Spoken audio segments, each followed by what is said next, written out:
Abra su Biblia en Lucas. Quiero que abra su Biblia, Lucas capítulo 24. Seguimos con el discipulado de los misterios. Hoy tocaremos el misterio de los animales sacrificados en el Antiguo Testamento, porque todos ellos, y es increíble la verdad, la palabra del Señor cuando es revelada, porque todos ellos nos hablan de Cristo. Todos ellos tipifican a Cristo Jesús. Cada animalito que se sacrificaba allá era solo una figura de lo que iba a suceder con el Señor Jesucristo. Y es impresionante porque cuando uno ya lo lee, ahora bajo la revelación del Espíritu, o lo lee bajo el rema del Señor, uno se da cuenta lo tremendo que es nuestro Dios y de cómo Él, a través de esos sacrificios que se hacían, estaba profetizando de lo que iba a suceder con Jesús. Y cuando uno va a las Escrituras y se da cuenta de eso, es tremendo, porque ahora entiendo yo mucho más todavía al apóstol Pablo, porque el apóstol Pablo recibió revelación y esos misterios que estaban ahí de los sacrificios se le fue revelado. Es decir, fue el apóstol Pablo por el Espíritu Santo, ¿verdad? Un misterio es algo que está oculto, ¿no? Se le fue revelado el misterio de lo sacrificial. Y es impresionante porque ahí es donde yo puedo discernir que el apóstol Pablo se convirtió a Cristo especialmente porque lo vio en todo el Antiguo Testamento. Porque él fue convencido por el Espíritu Santo, fue convencido de lo que sucedió en el Antiguo Testamento. Porque usted sabe de que dice que los de Berea, creo que los de Berea, cuando Pablo hablaba de las Escrituras, o sea, de las Escrituras y mostraba a Cristo, ¿verdad? Dice que ellos comprobaban con las Escrituras si era verdad lo que estaba diciendo. Y es tremendo porque no había Nuevo Testamento. ¿Cómo es que ellos lo verificaban? Lo verificaban a través del Antiguo Testamento. Es decir, Pablo les mostraba con el Antiguo Testamento que Cristo Jesús era el que había sido sacrificado. Y que cada animalito que fue sacrificado allá estaba mostrando una figura de lo que Jesucristo iba a hacer, de lo que el Mesías iba a hacer. Es que eso es extraordinario. Lógicamente, una mente natural nunca podrá entenderlo, nunca podrá realmente comprender la profundidad y la dimensión de lo que Dios estaba mostrando a través de esos sacrificios y de cómo iban a finalizar y quién lo iba a finalizar. Wow, eso es maravilloso, hermano. ¿Por qué le digo todo esto? Porque el Espíritu Santo inspiró a los apóstoles para que pudieran discernir. Porque Cristo les dijo estas palabras y hoy la entendemos mucho mejor y más fácil nosotros porque ya pasaron los acontecimientos. En Lucas 24, capítulo 24, versículo 44, es tremendo lo que dijo el Señor Jesús. Estas palabras dijo Él. Y les dijo, relacionándose con toda la vida que estaba viviendo en ese instante, y les dijo, esto es lo que yo os decía cuando todavía estaba con vosotros, que era necesario que se cumpliera todo todo lo que sobre mí está escrito en la ley de Moisés, en los profetas y en los salmos. Oiga, si usted nota, Cristo estaba escondido, estaba en el Pentateuco, es decir, los primeros 5 libros de la Biblia, la ley. Ahí estaba Cristo, lógico, solo por el Espíritu lo puedes ver. Si tú no tienes el Espíritu avivado, no lo vas a ver nunca. Pero cuando tú tienes el Espíritu Santo y vas a ver allá a los escritos del Pentateuco, de los primeros 5 libros de la Biblia, porque así se le llama, Pentateuco, usted se va a dar cuenta que allí estaba Jesucristo. Lógicamente, los judíos no lo pudieron ver porque no tenían al Espíritu. No lo pudieron discernir a menos que recibieran el Espíritu Santo como lo hemos recibido nosotros. Entonces, Cristo está, dice allí, en la ley, en el Pentateuco, en los profetas. Es decir, los profetas mayores y los profetas menores. Ahí estaba Él. Claro, cuando uno va a ver ahí, ve historias, ve acontecimientos, ve cosas raras. Pero todo eso que estaba ahí nos estaba hablando exclusivamente de Cristo, de su preexistencia, de su divinidad. Y también dice, y los libros poéticos, es decir, que está escrito sobre mí, Moisés, y en los profetas y en los salmos, que los salmos nos habla de los libros poéticos. Ahí entra Job, Lamentaciones, todos los que son poéticos. Ahí estaba profetizado todo lo que Cristo iba a hacer. Desde que salió de el pueblo de Israel de Egipto, el cruce del Mar Rojo, el desierto, Canaán, todos los sacrificios que Dios implementó que tenía que hacerse para cubrir el pecado, para cubrir, porque no era para quitarlo, sino para cubrirlo. Por eso es que todos los que morían en el Antiguo Testamento, todos, iban al Seol. En el Seol eran tratados hasta que viniera el verdadero Cordero que quitaba el pecado, y de esa manera iban a ser libres. Lo sorprendente que yo miraba es que todos los animales sacrificados, como le decía, todos son tipo de Cristo. Bueno, vamos a entrar en materia para que veamos esto. Dentro de las víctimas aceptables para ofrecer a Dios Padre, ¿no?, estaban, vamos a tocar el primero que lo vimos especialmente eso en el estudio pasado, vimos el cordero. Ese era el animalito especial. El cordero, vamos a ver ahí en Levíticos, aunque ya le dimos una lección acerca del cordero, sin embargo, vamos a unirlo hoy, aunque voy a dar un pedacito nada más y otros versículos que no le di, para que le quede a usted claro todo lo que realmente está escondido ahí. El primer animalito sacrificado era un cordero.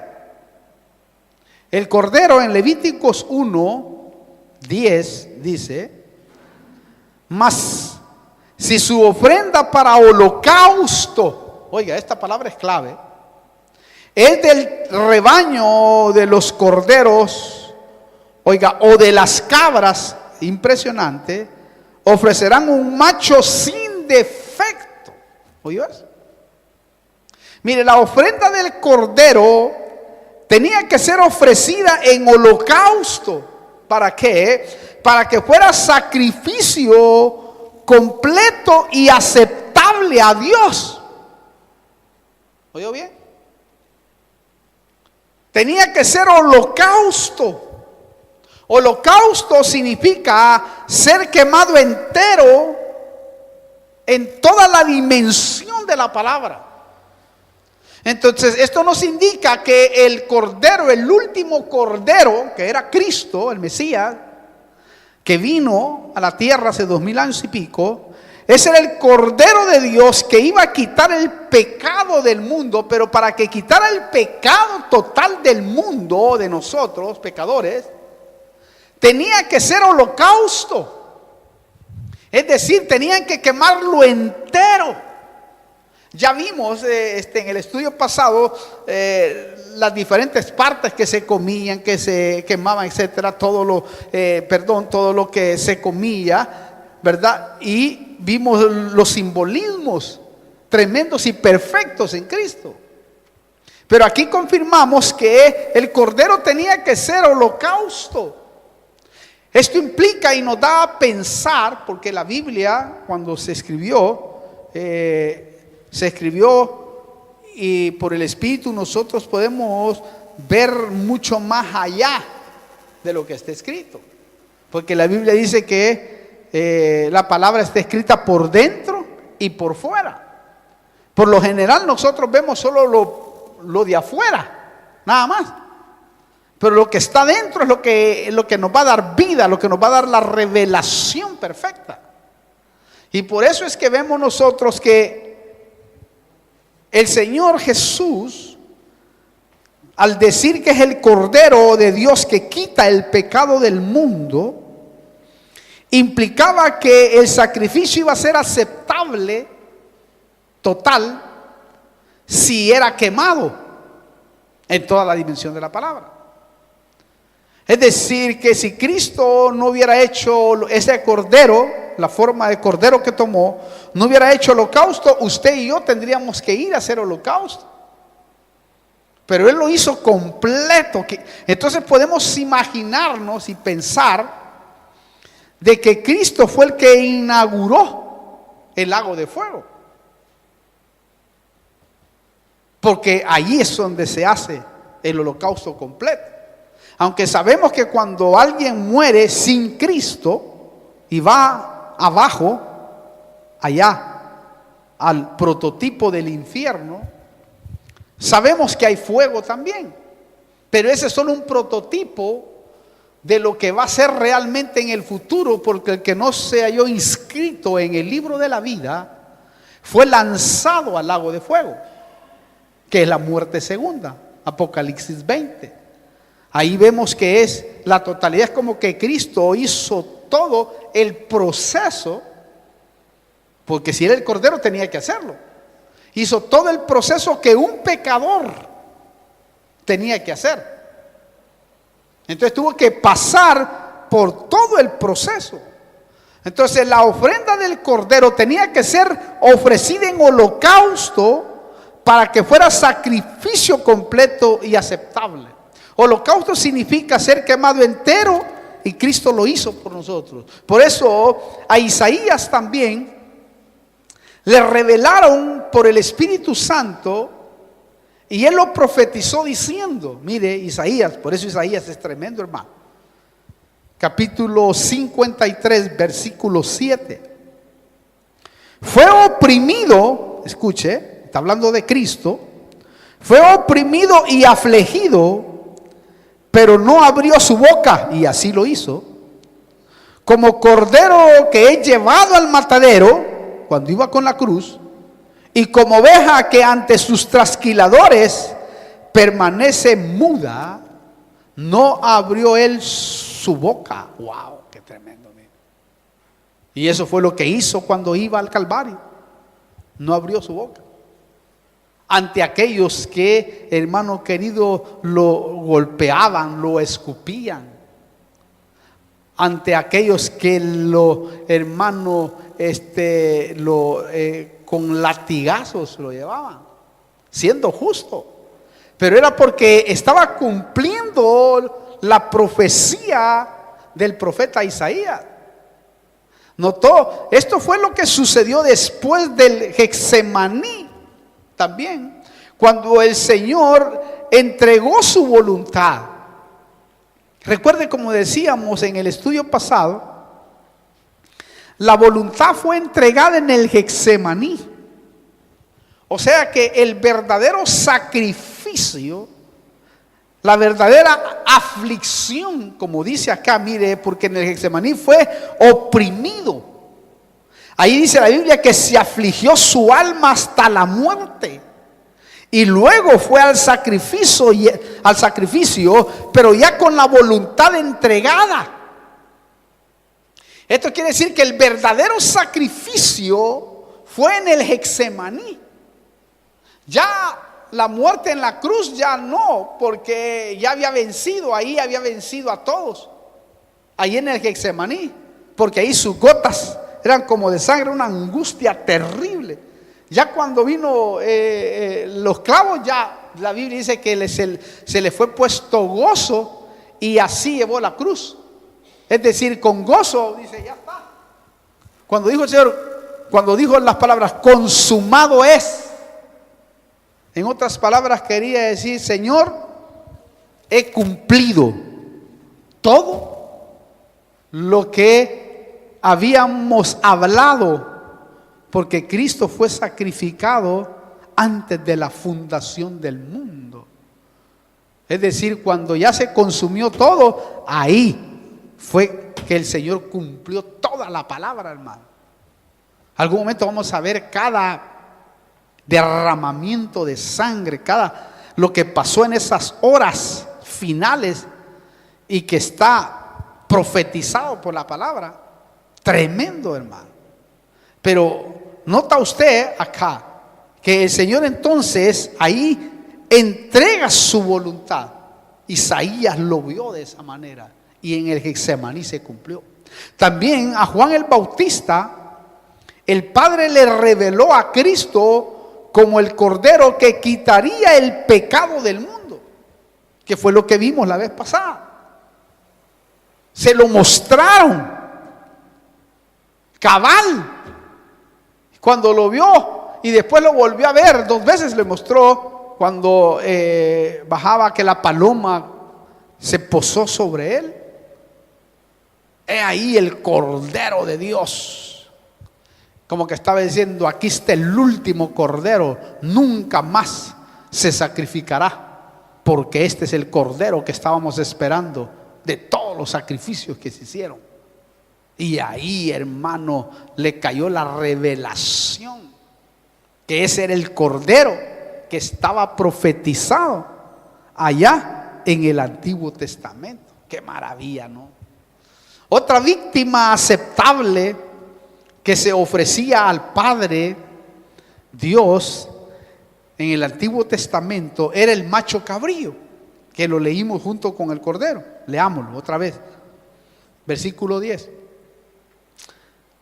Mas si su ofrenda para holocausto es del rebaño, de los corderos o de las cabras, ofrecerás un macho sin defecto. Oiga esto. Mire, el macho cabrío o el cabrito es tipo del pecador.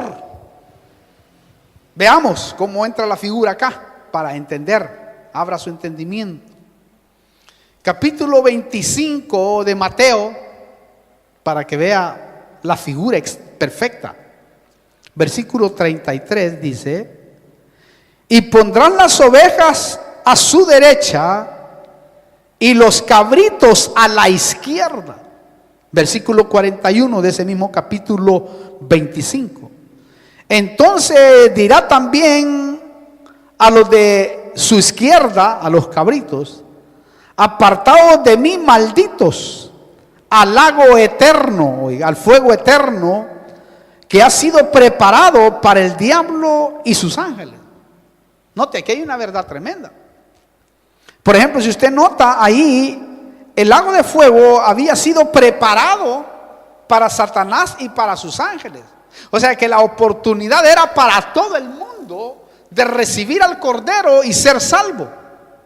Pero como no lo recibe, Entonces podemos ver nosotros que se le hace un puesto ahí en el lago para que vayan todos los que no quisieron recibir y aceptar a Cristo, o sea, los cabritos. Aquellos que no quisieron en su oportunidad aceptar al Señor. Entonces se le hizo un espacio, no porque Dios quería, porque Él no quiere que nadie se pierda, sino que todos procedan al arrepentimiento. Pero sin embargo, aquí la figura es perfecta.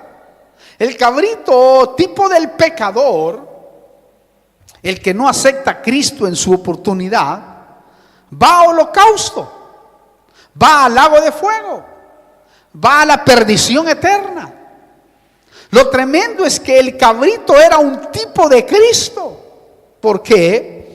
Porque la Biblia dice que fue contado entre los transgresores. Cristo fue contado entre los transgresores porque tomó nuestro lugar. Lea en su casa Lucas 22:37. Ahí dice que fue contado entre los transgresores porque Él tomó nuestro pecado y lo puso sobre su cuerpo.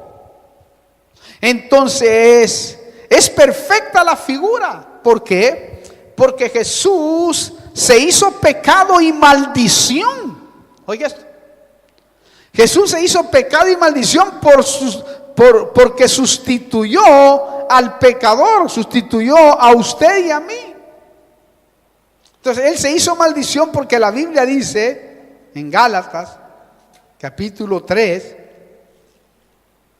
versículo 3:13 dice: Cristo nos redimió de la maldición de la ley, oiga, habiéndose hecho maldición.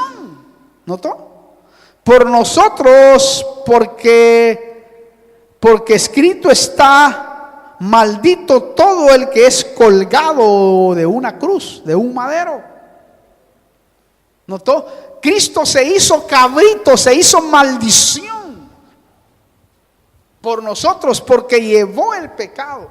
Y 2 Corintios 5 remata más esta verdad porque dice así, 2 Corintios capítulo 5 versículo 21, dice: al que no conoció pecado, esto es para reconfirmar lo que le estoy diciendo, le hizo pecado por nosotros para que fuéramos hechos justicia de Dios en él.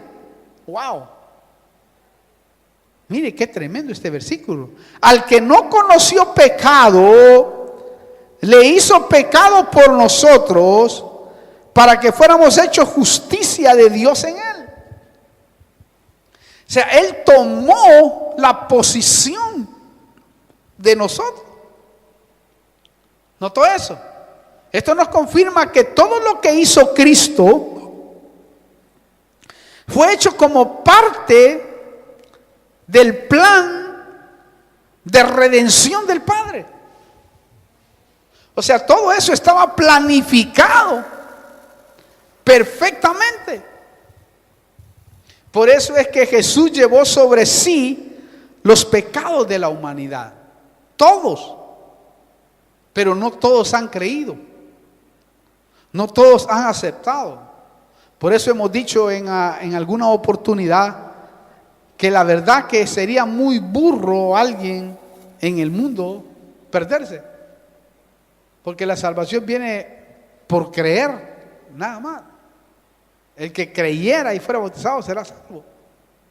Claro, creer en Dios es una cosa, pero creerle a Dios es otra cosa. Muchos creen en Dios, pero creerle a Dios y a su palabra, ahí cambia la diferencia. Por eso cuando usted le pregunta al mundo, ¿usted cree en Dios? Claro que creo en Dios. Pero a la hora de los pepinazos, cuando vienen los problemas y las situaciones, Dios no está en su noticia.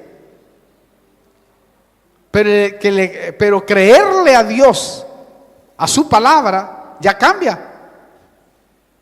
Porque el ser humano es distinto y diferente.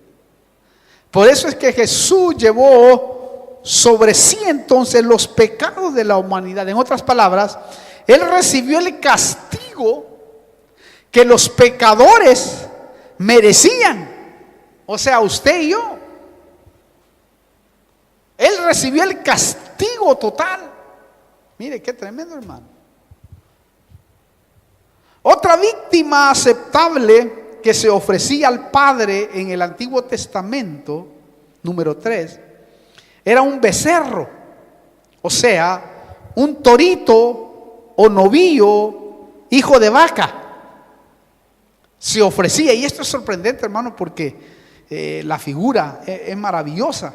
En Levíticos 1:5 dice: entonces degollará al novillo delante del Señor, y los sacerdotes, hijos de Aarón, ofrecerán la sangre y la rociarán por todos lados sobre el altar que está en la entrada de la tienda de reunión.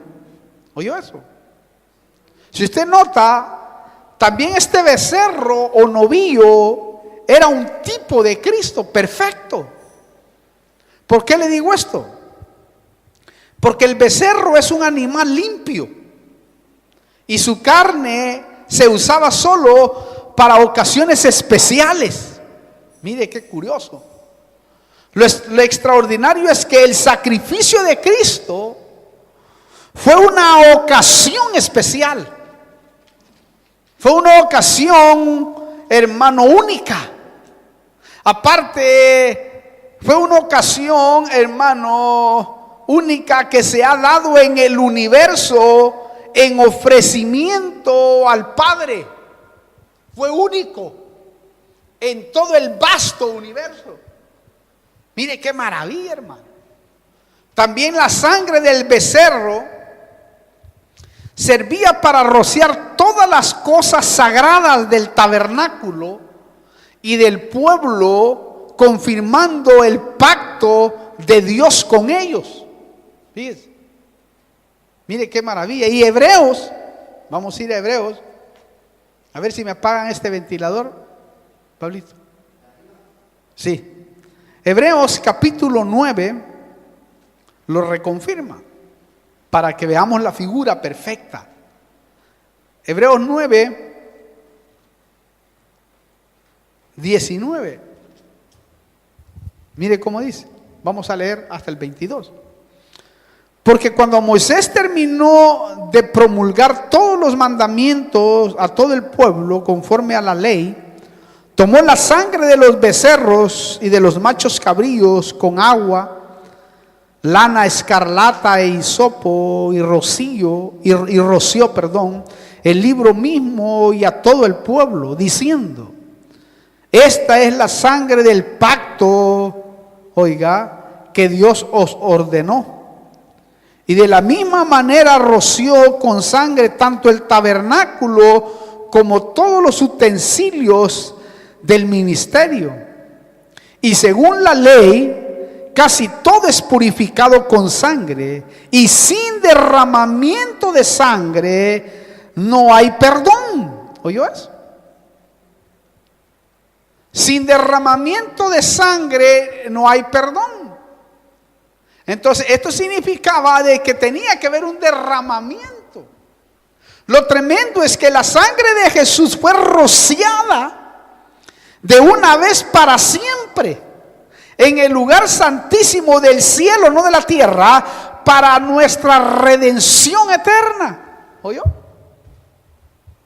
O sea, mire cómo es la figura. Todo aquello era para el tabernáculo terrenal.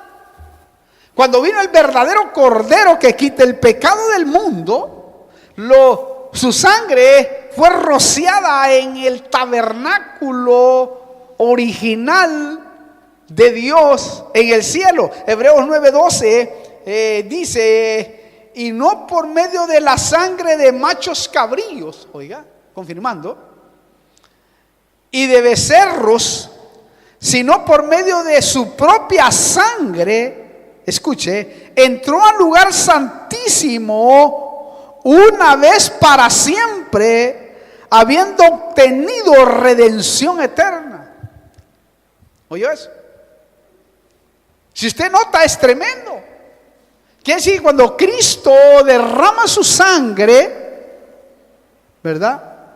Esa sangre es llevada hasta el tabernáculo divino original, allá de Dios, y es presentada. Y cuando es presentada, entonces es aceptada por el Padre, porque es una sangre limpia, sin iniquidad. Por eso es que cuando, hermano, esa sangre en la Santa Cena, tipificando en la representación, ¿verdad? Nos limpia, porque es la única sangre que llegó allá al lugar santísimo, porque sangre y carne no pueden heredar porque están contaminadas, pero la sangre de Cristo no está contaminada. Por eso es la única que pudo pasar hasta el lugar santísimo. Entonces, cuando el Padre acepta, es cuando nosotros recibimos redención eterna. Esto quiere decir que Cristo cumplió totalmente lo que la sangre de los animales no pudo cumplir bajo el antiguo pacto. ¿Por qué? Porque aquello solo era una figura de lo que iba a venir. Por eso todo aquel que conocía la ley verdaderamente y que conoce la ley y recibe a Cristo, recibe al Espíritu Santo, allí se le activa y entonces puede entender. Pablo, por ejemplo, era fariseo de fariseos. En cuanto a la ley, era celoso. Quiere decir que era un hombre que seguía las tradiciones de la ley, pero al pie de la letra. Era un hombre doctor en la ley, fariseo de fariseos, imagínense. Conocía la ley, pero de pie a cabeza. Dice que era celoso. O sea que cuando alguien hablaba en contra de la ley, iba encima, pero ese no iba encima solo a golpes, mataba directamente. Tenía un celo, pero era un celo carnal. Era un celo no espiritual, porque no entendía realmente el sacrificio de Cristo. Pero cuando el Señor se le aparece en el camino de Damasco, lo bota, ¿verdad? Lo ciega, para tenerlo cegado un poquito para que pensara. Le manda un discípulo, le abre los ojos y le revelan todo el Antiguo Testamento y le revelan a Cristo que está ahí en todo este tipo de sacrificios. Por eso es que el que conoce la Biblia a ese nivel, tarde o temprano, si se convierte a Cristo, entonces reconoce que el Jesús que vino era el Mesías.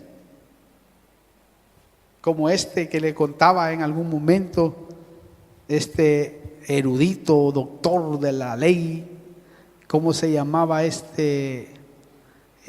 Kaduri? Un tremendo hombre conocido, vivió 108 años, imagínense, qué justo para vivir.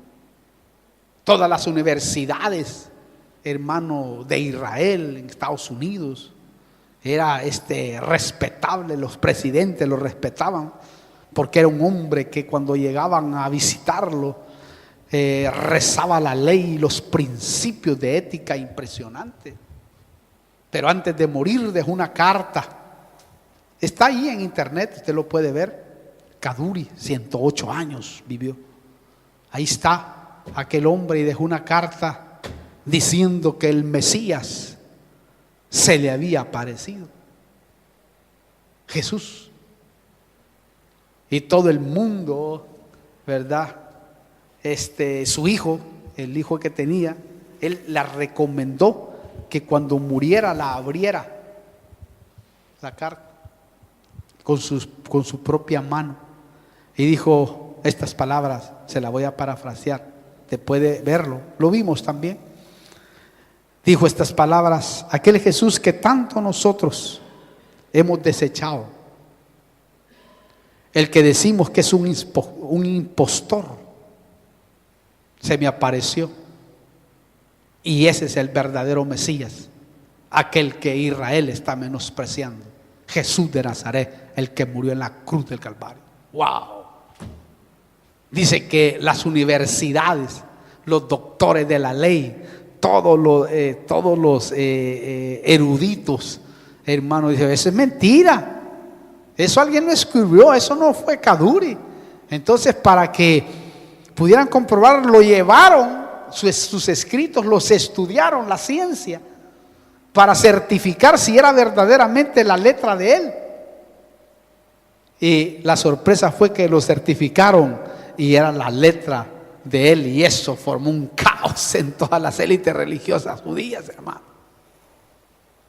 Porque cuando se revela Jesús, y así se está revelando en este tiempo, a muchos se les va a aparecer en vivo para traerlos a su reino.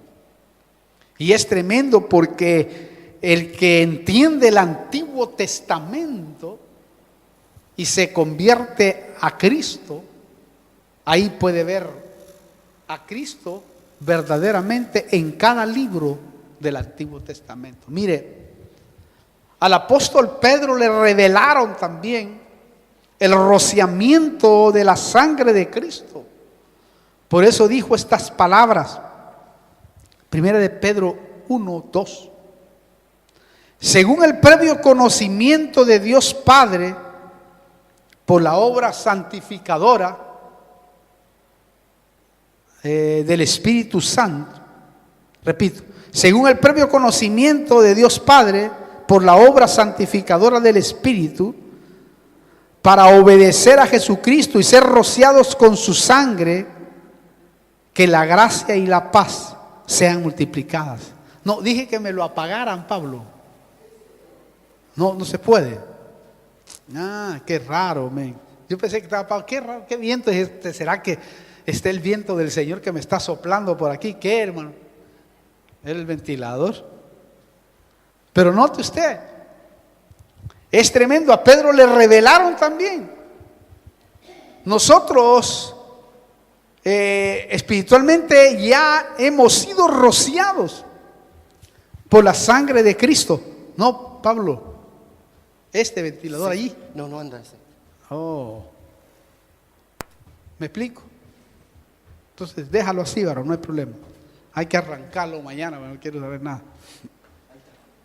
Entonces, ya hemos sido rociados por la sangre de Cristo, automáticamente. Entonces usted y yo ya fuimos rociados para ser cubiertos en la vida en la cual vivimos. Número 4.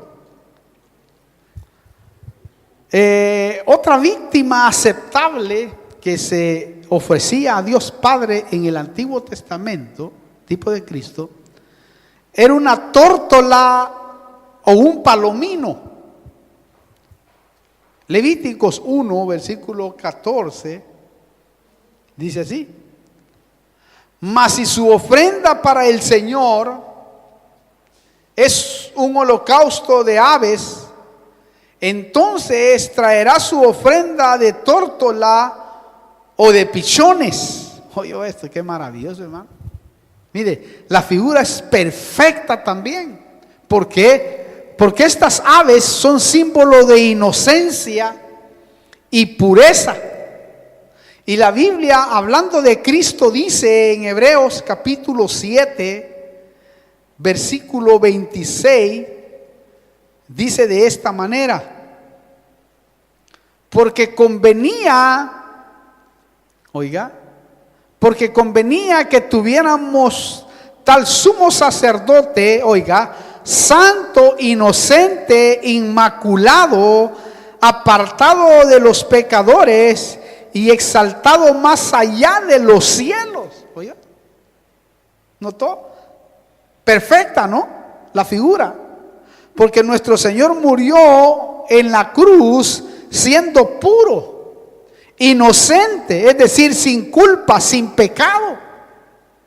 Lo sorprendente es que estas aves se le aceptaban o se aceptaban en reemplazo de otras víctimas. Mire, Hasta eso es perfecto. Porque nosotros éramos víctimas y reos de muerte en manos del enemigo, pero Cristo nos reemplazó. ¿Oyes?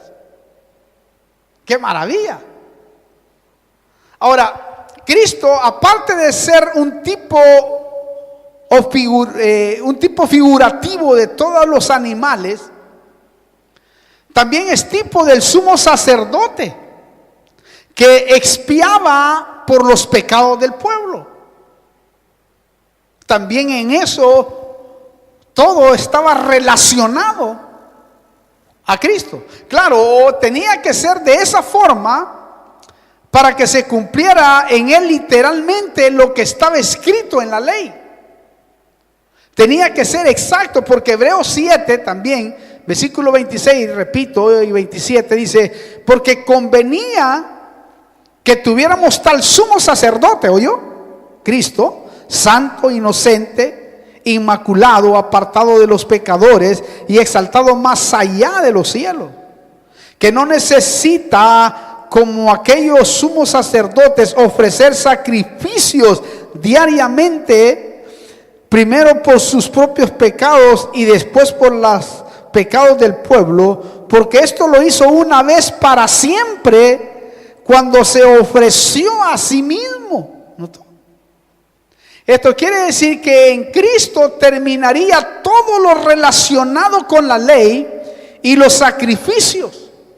Y más aún dice el versículo 25 de Hebreos 7, por lo cual Él también es poderoso para salvar para siempre a los que por medio de Él se acercan a Dios, puesto que vive perpetuamente para interceder por ellos. ¿Oyó? La salvación de Cristo es total y vive a la diestra del Padre permanentemente para interceder por nosotros. Wow. Por eso ningún diablo puede condenar al creyente. ¿Por qué? Porque Cristo intercede por él continuamente ante el Padre. Dice Romanos 8, 33 al 34. Entonces termino. Cuando se ofrecían ofrendas, ¿verdad? Cristo era la ofrenda en la figura del Antiguo Testamento, que ese es otro misterio, ¿verdad? Del por qué o cómo se ofrecían las ofrendas. Bueno, vamos a orar y después pregunta con toda libertad. Y vamos a hacer una oración porque es muy importante que uno pueda consultar. Oremos delante del Señor en el nombre del Señor. Padre, venimos delante de tu presencia. Te damos gracias por este discipulado, Señor. Gracias te damos por tu Espíritu Santo, por haber revelado, Dios del cielo, estas verdades a nuestros padres, por haber revelado, Señor, estas verdades a nosotros, porque la revelación es aquella que tú entiendes, y ahí es donde te es revelado y puedes decir: Señor, gracias por revelarte, porque solamente por el Espíritu Santo puedes entender estos misterios. Porque si no tienes el Espíritu Santo avivado, no lo vas a poder entender. Pero Padre, te damos gracias por compartir este discipulado también hacia aquellos que están al otro lado ahí, Señor. Que en el nombre de Jesús tú puedas abrir el entendimiento para que comprendan las Escrituras. Como cuando los discípulos no entendían, Padre. Y después de 3 años y medio, tú les abriste el entendimiento. Porque dice la Biblia que después de la resurrección les hablé entendimiento para que comprendieran las Escrituras. Porque no se puede entender solo con una mente natural. Pero te doy gracias, Señor, porque si alguien nos está escuchando y ahora pueda recibir al Señor, a partir de hoy puede entender los misterios, porque el Espíritu Santo vendrá en ayuda y Él dice, nos enseñará todas las cosas. Pues en el nombre de Jesús bendecimos a aquellos que nos escuchan, que nos ven por este medio, Señor. En el nombre de Jesús te damos gracias y los bendecimos en el nombre de Cristo. Amén y amén. Gloria a Dios.